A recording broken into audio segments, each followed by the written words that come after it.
اور خوبصورت بنانے کا طریقہ بتا دیا حضور نبی کریم کہ اس طرح کرو تو وہ خوبصورت ہو کر پہنچ جائے گی. اللہ تبارک بتا رہا ہے. تو ان آداب اور مستحبات کی رعایت کر کے پہنچاؤ گے تو انشاءاللہ ثم انشاءاللہ اس کے اندر برکت بھی ہوگی, اتباع سنت کا نور بھی ہے, یہ ثواب میں بھی انشاءاللہ اضافہ ہوگا. بات صرف بیان کی ہے, صرف بیان کیا, کوئی زیادہ محنت اور مشقت اٹھانے نہیں پڑا. ایک مرتبہ تفصیل سے پہلے کیا تھا کئی سال پہلے اسی مجلس میں نماز کا پورا طریقہ یہ سنت کے مطابق صحیح طریقے سے آداب کے ساتھ انجام دینے کا کیا طریقہ ہے.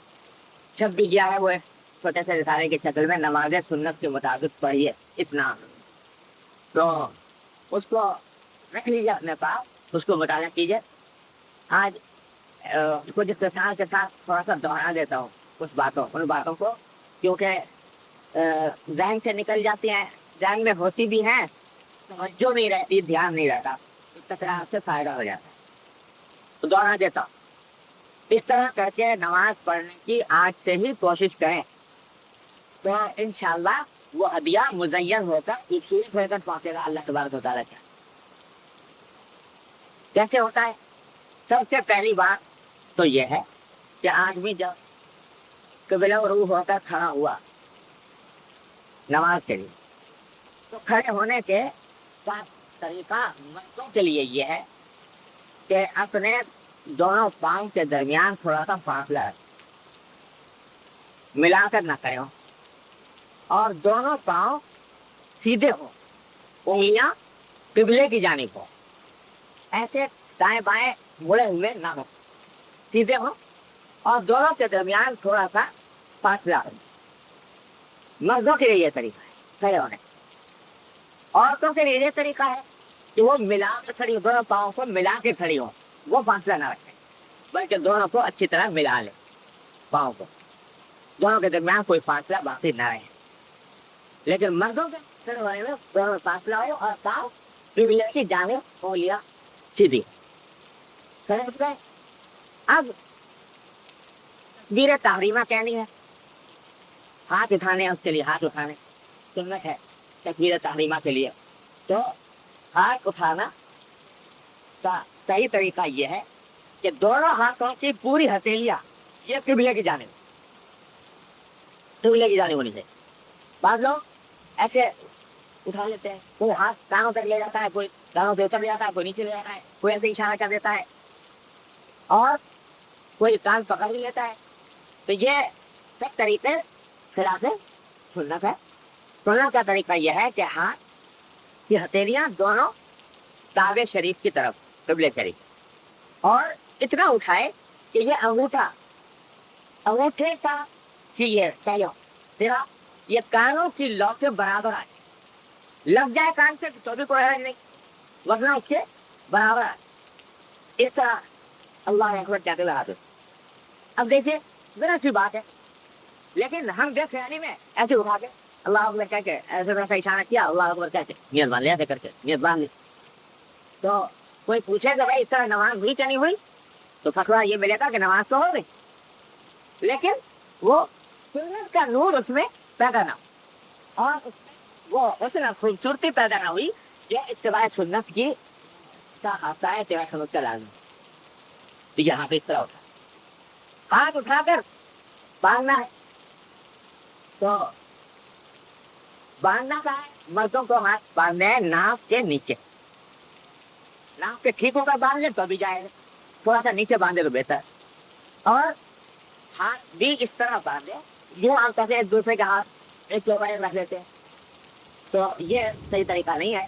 صحیح طریقہ یہ ہے کہ انگوٹھے اور انگلی سے ہلکا بنا کر اس پوچھے سے پکڑ, پوچھے سے پکڑ لیا, باقی 3 انگلیاں جو بچی وہ اس کے اوپر اس طرح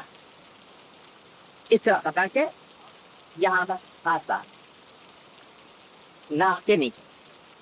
خواتین کے لیے یہ طریقہ نہیں ہے. خواتین کے لیے بہتر یہ ہے کہ وہ ہاتھ صرف اپنے شانوں تک اٹھائے, کانوں تک نہیں, شانوں تک اٹھا کر اور سینے کے اوپر ہاتھ باندھ دیں. یہ سب اہتمام کرنے کی اتنی ضرورت نہیں ہے, وہ ایک کے اوپر ایک رکھ کر بھی اگر باندھ لے تو ٹھیک ہے. خواتین کے لیے، مردوں کے لیے وہ طریقہ ہے جہاں یہاں پر بات. اس کے بعد سبحانک اللہم و بحمدک باقاعدہ پڑھیں گے، اور اس کے بعد سورہ فاتحہ اعوذ باللہ من الشیطان الرجیم بسم اللہ الرحمن الرحیم پڑھ کر سورہ فاتحہ الحمدللہ رب العالمین. اس میں حضور نبی کریم سرور دو عالم صلی اللہ علیہ وسلم کا طریقہ یہ تھا کہ سورہ فاتحہ کی 7 آیتیں، تو ہر آیت پر وقف فرماتے الحمدللہ رب العالمین کہہ کر وقف فرماتے. پھر مالک یوم الدین الرحمن الرحیم کہہ کر وقف فرمائے، مالک یوم الدین کہہ کر وقف فرمائے. اب یہ سنت، اس نیت سے اگر آپ یہ کام کریں کہ حضور نبی کریم صلی اللہ علیہ وسلم ہر آیت پر وقف کرتے ہیں، میں بھی ہر آیت پر وقف کروں، تو دیکھو سنت اس میں برکت حاصل ہوگی. اب بہتر ہے کہ جو اس کا لحاظ رکھتے ہیں، بطوقات ایک سانس میں پوری سورہ فاتحہ پڑھ گئے اور آخر تک پڑھ گئے، تو اگر ایک سانس میں پڑھ جائے تو ناجائز نہیں، حرام نہیں، نماز فاسد نہیں ہوتی اور کوئی ناجائز کام دی گئی ہے. لیکن سنت کی اتباع پہ نیت سے اگر ہر آیت پر وقت کرو گے تو انشاءاللہ اس کے اوپر اجر و ثواب ملے گا. اور اس میں ایک بات اور بھی، حدیث میں نبی کریم صلی اللہ علیہ وسلم فرماتے ہیں کہ جب بندہ سورہ فاتحہ پڑھتا ہے نماز، اور سورہ فاتحہ پڑھتے ہوئے کہتا ہے الحمدللہ رب العالمین، مانا کیا ہے اس کے کہ تمام تعریفیں اللہ کی ہیں، اللہ کے لیے ہے جو پروردگار ہے سارے جہانوں. یہ جب جملہ کہتا ہے حدیث میں آتا ہے کہ اللہ تبارک و تعالیٰ اس کا جواب دیتے ہیں. کیا جواب دیتے ہیں؟ جب عبداللہ رب العالمین بندے نے کہا تو اللہ تعالیٰ فرماتے ہیں حمدنی عبدی، میرے بندے نے میری تعریف. یہ جواب دے رہے ہیں اللہ تبارک، میرے بندے نے میری تعریف.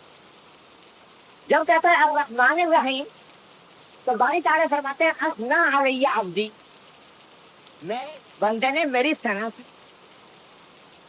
اور جب مالک یوم الدین کہتا ہے تو باری تعالیٰ فرماتے ہیں مجدنی عبدی، میرے بندے نے میری بزرگی بیان. اور جب ایاک نعبد و ایاک نستعین کہتا ہے تو باری تعالیٰ فرماتے ہیں کہ ذالک بینی و بین عبدی ولعبدی ما سأل، کہ یہ جو جملہ اس نے کہا نا بندے نے میرے ایاک نعبد و ایاک نستعین، کہ اللہ ہم تیری ہی عبادت سے اور تجھی سے مدد چاہتے ہیں. تو جب یہ کہتا ہے تو بھائی صاحب فرماتے ہیں کہ یہ جملہ میرے اور میرے بندے کے درمیان ہے، میرے اور میرے بندے کے درمیان ہے. یعنی یہ ایک ایسا جملہ ہے کہ جس میں آدھا کام میرے بندے کا اور آدھا کام میرا، میری عبادت، مجھ سے مدد مانگنا بندے کا اپنے معاملے کے سلسلے میں. یا یہ بھی اس کا مطلب ہے کہ یہ میرے اور میرے بندے کے درمیان ایک معاہدہ ہے کہ وہ میرے سے